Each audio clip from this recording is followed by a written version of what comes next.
Tumour দেখা দিয়েছে বা ক্যান্সারাস পয়জন ক্যারি করছেন, তাহলে আরেকটি ব্রেস্ট যদি কেটে ফেলতে হয়, একজন নারীর সৌন্দর্য যদি নষ্ট হয় বা বাচ্চাকে যে ব্রেস্ট ফিডিং করাবে সেই ব্যবস্থাটাই, সেই প্রক্রিয়াটাই যদি নষ্ট হয়ে যায়, তাহলে তার সংসার জীবনটা কেমন হবে একটু নিজেই চিন্তা করে দেখুন।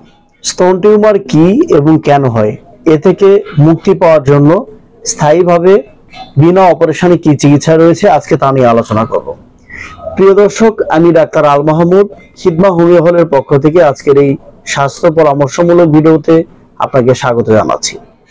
স্তন টিউমার কেন হয়? স্তন টিউমার মূলত মহিলাদের হয় এবং স্তন টিউমার হওয়ার বেশ কিছু কারণ রয়েছে। যেমন স্তন টিউমার হওয়ার অন্যতম কারণ হচ্ছে এটি জেনেটিক্যাল কারণে হয়ে থাকে। যেমন সাইকোটিক ম্যানিফেস্টেশন যাদের কভার করে তাদের এই সমস্যা দেখা দেয়। যাদের মায়ের বা খালার এই সমস্যা ছিল বা আছে, সাইকোটিক যে দুষ্ট যে সমস্যাগুলি, সেখান থেকে সেই অর্জিত রোগ থেকে এটি কিন্তু ট্রান্সফার হয়।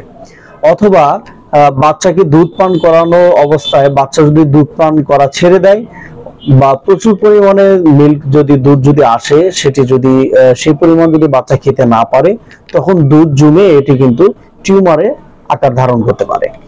এছাড়া যাদের দীর্ঘদিন যাদের হাজবেন্ড মারা গিয়েছে, স্বামী নাই, বা ডিভোর্সিং মেয়ে যারা ডিভোর্স হয়েছে বা স্বামী দেশের বাইরে থাকে, স্বামী সহবাসে লিপ্ত হতে পারে না, স্বামী সহবাস তারা পাচ্ছে না, এই কারণে কিন্তু এই ব্রেস্ট টিউমার বা স্তন টিউমার সমস্যা দেখা দেয়। বন্ধুরা, মেডিকেলের ভাষায় এটিকে আমরা বলছি যে ফাইব্রো অ্যাডিনোমা বা ব্রেস্ট ল্যাম্প, ব্রেস্ট মাস্টারাইজার, এই সমস্যাগুলো কিন্তু মেডিকেলের ভাষায় এই নামগুলো আখ্যায়িত করা হচ্ছে। তো এটি আমরা কিভাবে ফাইন্ড আউট করি, কিভাবে এটি আমরা ডায়াগনোসিস করি? যখন আমরা সাসপেক্ট করি বা সন্দেহ করি যে এই মহিলার ব্রেস্টে টিউমার হয়েছে কিনা, এটি বোঝার জন্য নরমালি আমরা একটা আলট্রাসোনোগ্রাফি দেই, যেটির নাম ইউএসজি অফ ব্রেস্ট।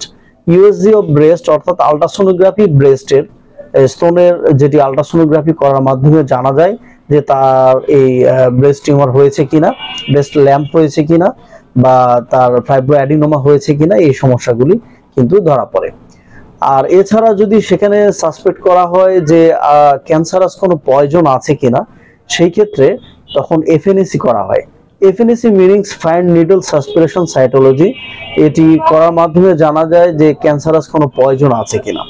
যদি থাকে তখন আমরা সে ধরনের ক্যান্সারাস পয়জন দূর করার জন্য যে হোমিওপ্যাথি মতে যে মেডিসিনগুলো আছে, সেগুলি মেডিসিন আমরা রোগীর লক্ষণ অনুযায়ী, রোগীর সবকিছু সমস্যা, তার ফ্যামিলি হিস্ট্রি, তার পাস্ট হিস্ট্রি, তার ফিজিক্যাল যে বর্তমান যে সমস্যা, এগুলো সব কিছু লক্ষ্য করে আমরা মেডিসিন সিলেকশন করে দিই। তার মাধ্যমে এটি সম্পূর্ণ সুস্থ হওয়া সম্ভব, ভালো হয়ে যায়। বন্ধুরা, এখন আমরা জানবো যে ব্রেস্ট টিউমার হলে কি কি লক্ষণ বা সিমটম দেখা দেয় সে সম্পর্কে।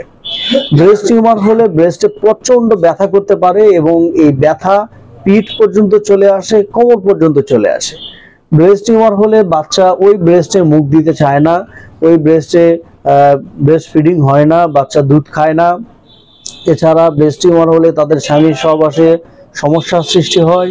ব্রেস্ট টিউমার হলে সেটি চিকিৎসা নিতে দেরি হলে সেখান থেকে ক্যান্সার পর্যন্ত হতে পারে এবং এটি একটি মরণ ব্যাধি। ক্যান্সারাস যে পয়জন যদি ক্যারি করে, সেটি খুবই মারাত্মক হয়ে যায়, এমনকি ব্রেস্ট কেটেও ফেলতে হতে পারে।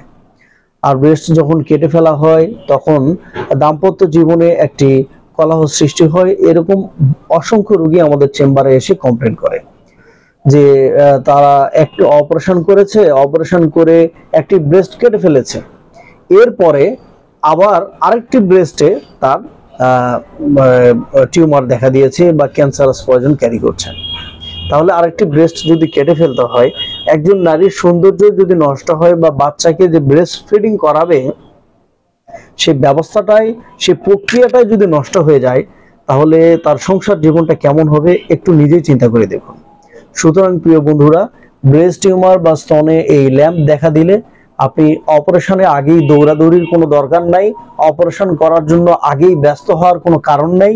হোমিওপ্যাথি চিকিৎসা নিন, হোমিওপ্যাথি চিকিৎসায় বিনা অপারেশনে ব্রেস্ট টিউমার থেকে আপনি সুস্থ হতে পারেন। আপনার সুস্বাস্থ্যতা কামনা করছি। অপারেশন মুক্তভাবে ব্রেস্ট টিউমার থেকে সুস্থ হয়ে আপনি সুস্থ স্বাভাবিক জীবনযাপন করুন, সেই প্রত্যাশায় বন্ধু আজকের মতো এখানেই বিদায় নিচ্ছি। আল্লাহ হাফেজ।